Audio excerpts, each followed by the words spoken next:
to the other side of the coin. Those that speak against God's people, those that harm God's people, God will have his retribution on them. They're going to suffer at the hands of God for that. So if you have been persecuted, God is going to reward you for facing persecution, but at the same time, he's going to judge those that persecuted you in the first place. They're going to get their just reward and their due. Look what it says here in verse 42. And whosoever should give a drink unto one of these little ones a cup of water only in the name of a disciple, verily I say to you, listen to this, he shall in no wise lose his reward. Humility and service, loving one another, showing compassion and kindness to others, God will reward you with.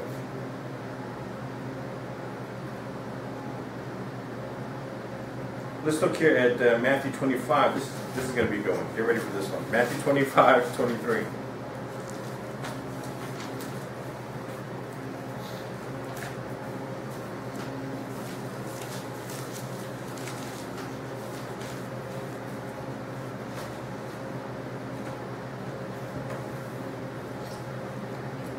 Now you want to talk about good minds, great minds think alike? Here's an example. I had a conversation with Kathy, my wife, on a certain subject about gifts and talents. This was a while back. I had the same conversation with Brittany, one of my stepdaughters, and then Morgan, my other stepdaughter. And they recognize the fact that if God gives you a gift and a talent and you don't use it to the service of God and to help others, God can take that away. I'm thinking that's deep. That's true. Listen to what it says in Matthew 25, 23. His Lord said unto them, well done, good and faithful servant. For thou hast been faithful over a few things, and I will make thee ruler over many things. Enter thou into the joy of the Lord. Faithful stewardship is this. Whatever gifts, talents, and abilities and responsibilities God has given you, if you are good and faithful in that service, in that stewardship of what God has given you, and if you have used that to advance the kingdom of heaven and to help others to lead to Christ and show compassion, God is going to reward you with much more. Now listen to what he says in verse 23. He says, thou hast been faithful over a few things, I will make you ruler over many things. God has to give you a little bit to see how responsible you are before he gives you the whole town. You understand what we're saying? He has to give you a few responsibilities to see if you're faithful to it before he gives you something greater. And when you look at this and when you see this, you see how God rewards those, but you have to work. This is an active service. This is not something passive, or this is not one of those pyramid schemes when 2 or 3 people work for you up the ladder. This is work. Everyone has to do their own work. Okay? Now look what it says here as I back up here. Go to verse 14 of the same chapter, and I'm going to read this. For the kingdom of heaven is as a man traveling into a far country who called his own servants and delivered unto them his goods. Okay? So this is the type of the kingdom of heaven. God has given each of us a talent, a gift, and an ability.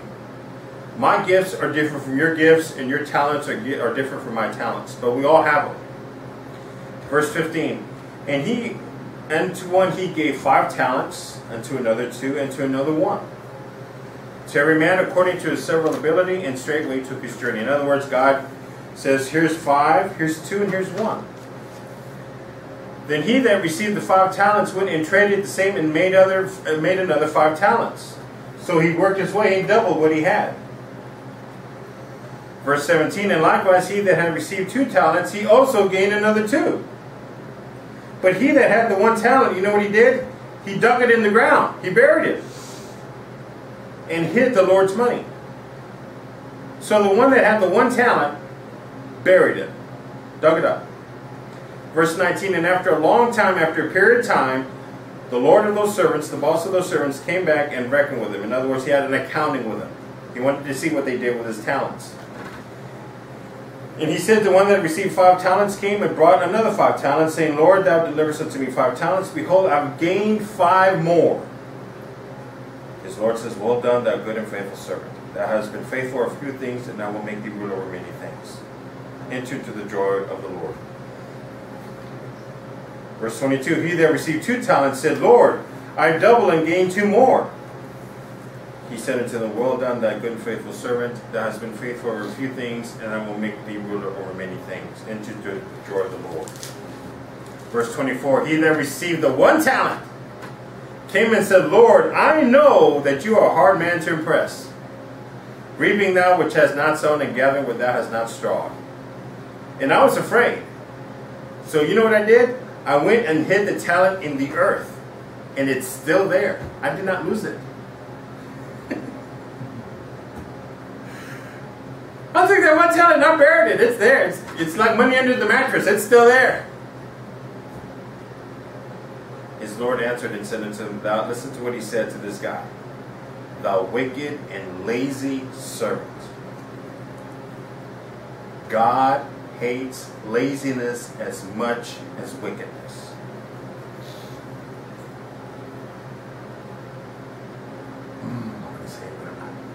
God hates laziness. Can't stand it. John Wooden, the greatest basketball coach that ever lived, UCLA. 10 straight NCAA basketball championships.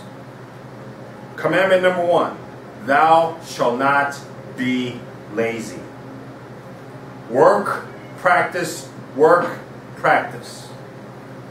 When God gives us a talent and a gift, He expects us to use it and not to be lazy with it. He expects us to work at it, make it better, and prosper with it. Not to bury it, not to be lazy with it, not to hold it to ourselves. God says you are wicked and you are lazy. You knew that I reap where I sowed and gathered where I have not straw. Thou oughtest, he says, thou oughtest therefore to put my money to the exchangers, and then on my coming I should have received mine own with usury, interest. He says, you at least could exchange it and got more money out of it. You would have done something with it, but you didn't. So this is what happens in verse 28. Take therefore the talent from him and give it to him which have 10 talents. In other words, God says, I'm going to take this talent away from you and I'm going to give it to the one who worked at it. And for every one that hath shall be given, he shall have abundance. But him that hath not shall have taken it away, even those that he hath. Now listen to this in verse 30. I want you to pay attention very carefully to what this verse says. And he threw the unprofitable servant, the wicked and lazy servant, listen to this, into outer darkness. And there should be weeping and gnashing of teeth. Now you think about this. What place is he talking about? It's not heaven. And there's no purgatory. What place is it that is completely dark and you hear extensive and intense crying and gnashing of teeth? What place is that? That's hell. See, most preachers go up to the well done and good and faithful servant and they stop. But they don't go to verse 30. Now listen, this is how deep this is. He took the unprofitable servant.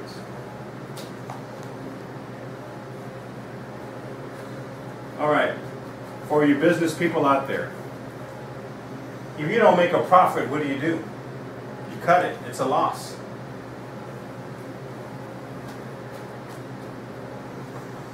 Unprofitable servant.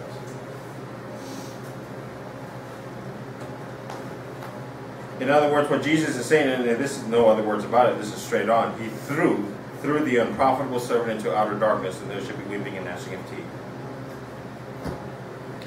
Go back to verse 26. He told the one with the 1 talent that didn't do anything with it, he called him wicked. Who goes to hell? The wicked. So see, you look at verse 26 and then go to verse 30. It clicks, it makes sense, it connects. Those that have wasted their talents, those that have neglected their talents, those that have rejected and abandoned those talents, might as well abandon God. Because this is how God repays those that are wicked and lazy. He throws them into the lake. It tells you right here, outer darkness, weeping and gnashing of teeth. That's hell. Woo! So faithful stewardship is very important in the eyes of God. Whatever he gives us, he expects us to work with it and make it grow and prosper with it. And if we do that, we will receive a crown for that. Luke 6:35. Luke 6:35 says this.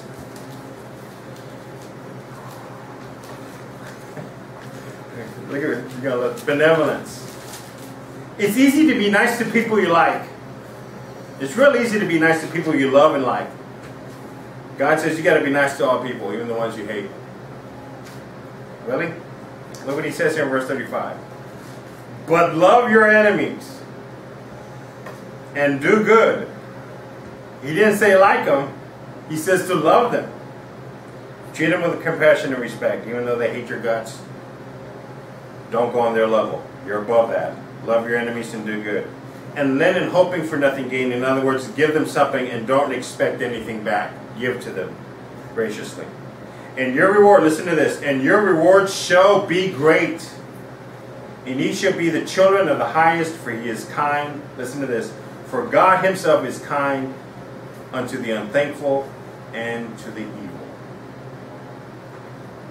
A crown of benevolence is given to those that truly love their enemies and do good. Now listen to this.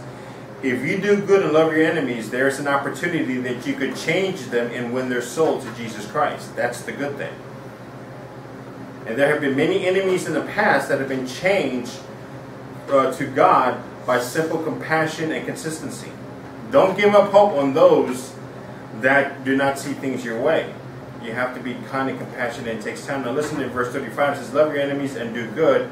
Give, hope nothing back, and your reward shall be great. For even God is kind unto the unthankful and to the evil. And trust me, there are places where I've been where I've done that. And it is not easy. And it takes great patience. And it takes the grace of God to get through it. But benevolence is a crown that is given to those that do this. Let's go here to Ephesians 6:8. Ephesians 6:8.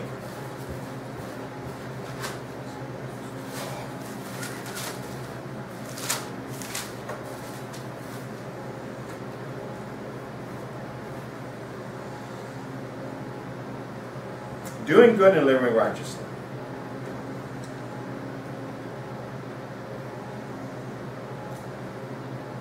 This would be probably, I would say, of all the crowns, this would be the third hardest to gain.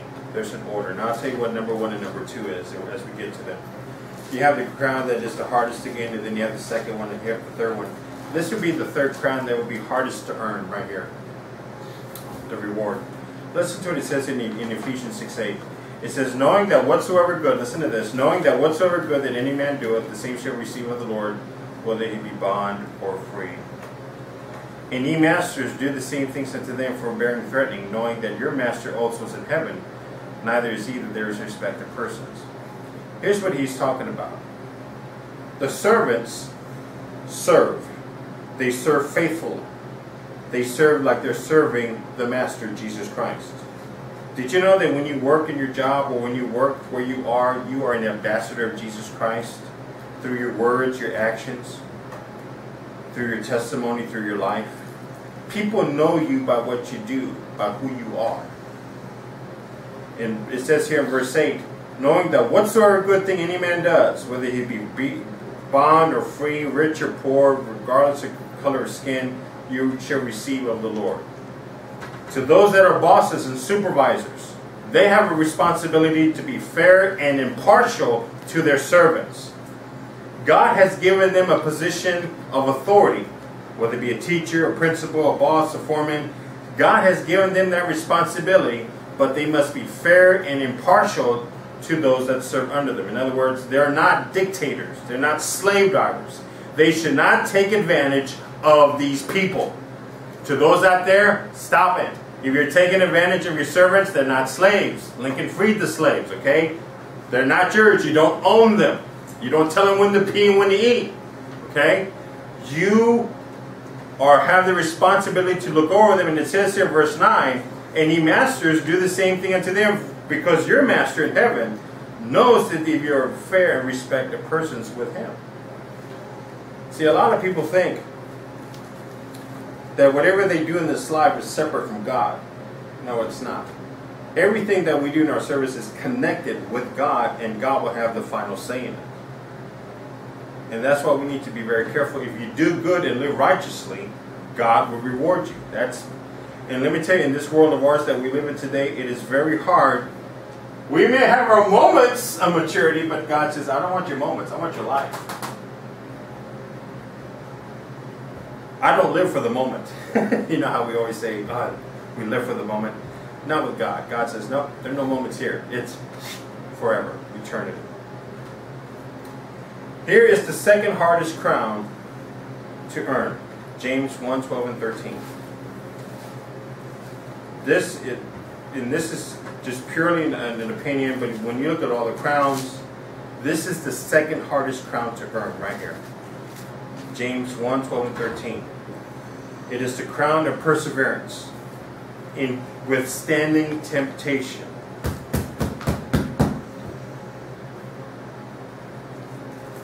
How many of us have been tempted?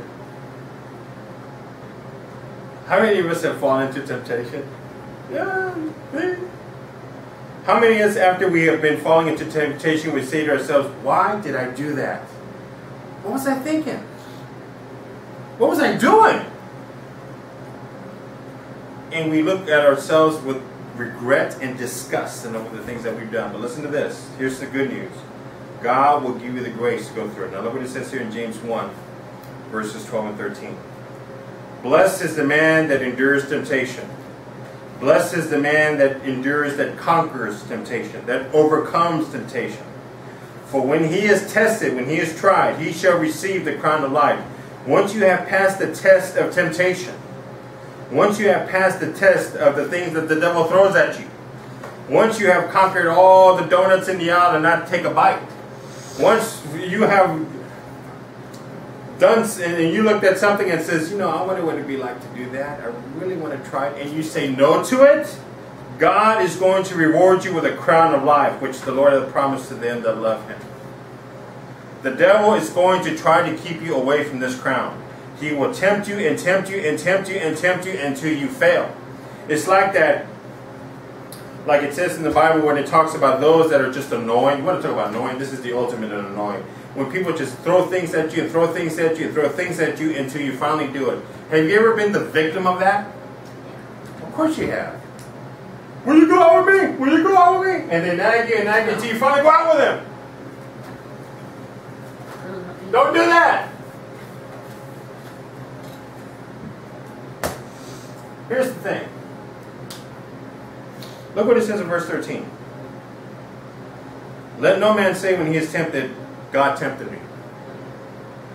Well, if God didn't allow that, it wouldn't have happened. If He didn't allow that pretty woman to talk to me, I wouldn't have done what I did. Safal. You cannot blame God for that. God cannot tempt you. God does not purposely tempt you to fail. God is not going to make you fail as a Christian. God is not going to make you feel lower to the point where you're not a Christian. God doesn't do that. He says, let no man say when he is tested, I am tested of God. For God cannot be tempted with evil, neither tempteth he any man. In other words, God is not going to use evil to bring you down. That's not God. But look at verses 14 and 15. But when every man is tempted, when he is tested, he is drawn away from his own lust and enticed. Then lust hath conceived. Now look at the pattern here. First of all, this is how sin works. This is how the devil works. First of all, he tempts you.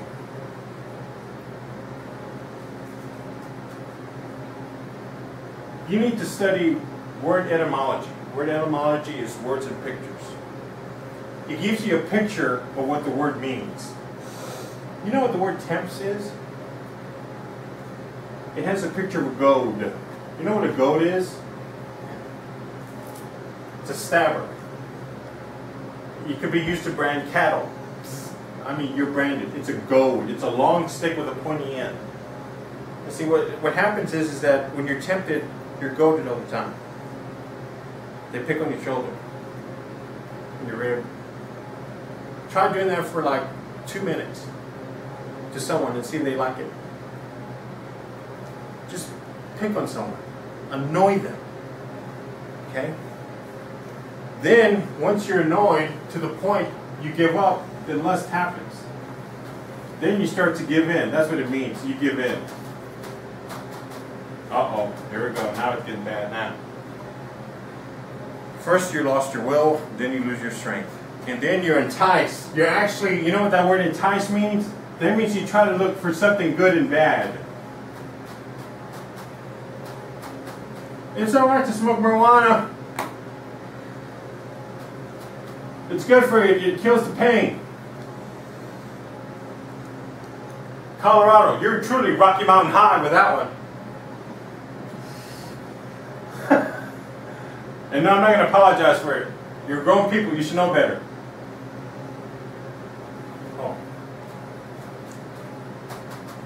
That's what entice means. Pete, you could have that donut. It's made of wheat, but it also has glazed and sugar and caramel in it. But it's made of wheat. The wheat part's good. You can eat it. You can smoke marijuana as long as you get rid of the pain. God will understand that. Why can't you just ask God to get rid of the pain for you? Amen. Does that make sense, Doofus? Ask God to get rid of the pain for you. Don't smoke a joint. Look for something good in the bad. I want to have a testimony, Pastor, so I'm going to go get high and get drunk. You go ahead and you do that. You be my guest. Somehow. You do it. See if your life is better because you have a testimony. See if people admire you for being stupid. Really. I mean, we have our politicians. Yeah, I understand that.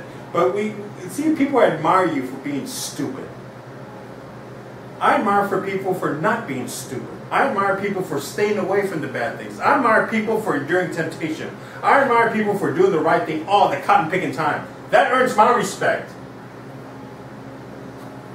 Don't be enticed. I want to have a chocolate milkshake. It has milk in it. Come on. Don't take the good with the bad. People! Then verse 15. Then when lust hath conceived it, it bringeth forth, here it is, that it comes to sin. We're coming to the act itself. We actually do it. It starts with this. Then gives in, you give in. And then you try to justify it. And you do it. Let's look at sin again. First, you're annoyed to the point where people make you do it, so you give in. Once you give in, then you look for the good and the bad. We're not stupid people. God did not save us to be stupid. God did not save us to be ignorant. He made us to be wise. And then we actually do the act itself.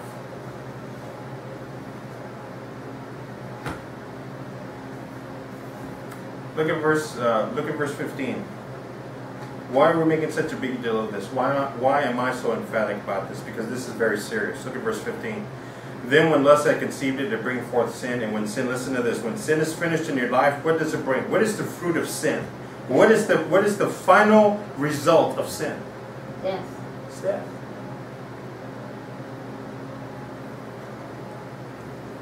Sin can kill you. Sin is deadly. For the wages of sin is death. There's nothing good that comes out of sin. It kills you. It destroys you. It keeps you separated from God. It keeps you separated from Jesus Christ. Sin is death. This is the second hardest crown to earn. We have to endure temptation. And then now we'll go to Matthew 5, 11, and 12. And in Matthew 5 and 11 and 12, this is probably, and most biblical scholars have said the same thing when they analyze the crowns and the rewards that God gives. This is the hardest crown to earn. And that's enduring persecution. People can be persecuted to the point of death, and that has happened. It's also known as the martyr's crown. The book of Revelation tells those that earn a crown, for those that have been martyred by the Antichrist, they will receive a crown because they stood up to death even in the face of death, they stood up for Jesus Christ. They endured persecution. And it says here in Matthew 5:11, blessed are ye, listen to this, blessed are ye when men shall hate you. The word revile means hate. When men shall literally hate your